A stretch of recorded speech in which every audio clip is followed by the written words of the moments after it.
வார்த்தைகள் என்னுடையது, அர்த்தங்கள் உன்னுடையது. அதாவது நான் சொல்றதுக்கு மட்டும் தான் நான் பொறுப்பேத்துக்க முடியும். நீயா அத நெனச்சுக்கிட்டேன்னா, அதுக்கெல்லாம் நான் பொறுப்பாக முடியாது. அப்படின்னு நம்ம கூட க்ளோஸா இருக்கவங்க கிட்ட ஒரு மிஸ் அண்டர்ஸ்டாண்டிங்ல அடிக்கடி வர வார்த்தைகள் இது.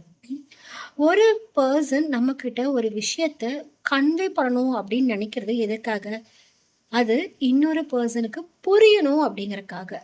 நீங்க சொல்ற விஷயத்த தெளிவா ஒருத்தவங்களுக்கு புரிய வைக்காம, அவங்க தப்பா நெனச்சுக்கிட்டாங்க அப்படின்னு சொல்றது எந்த விதத்துல நியாயமா இருக்கும்? அப்படியே அவங்க தப்பா புரிஞ்சுக்கிட்டாலும், நீங்க சொல்ல வந்த கருத்து அவங்களுக்கு புரியலல்ல, அப்போ நீங்க தானே அவங்களுக்கு அந்த விஷயத்த தெளிவா, "இதத்தான் நான் சொல்ல வந்தேன்" அப்படின்னு புரிய வைக்கணும். அது உங்களோட பொறுப்பு தானே! அப்புறம் எப்படி வந்து வார்த்தைகள் என்னுடையது, அர்த்தங்கள் உன்னுடையதாகும்? வார்த்தைகள் உங்களுடையதா இருந்தா, அர்த்தங்கள புரிய வைக்க வேண்டியதும் உங்களோட பொறுப்பு தானே!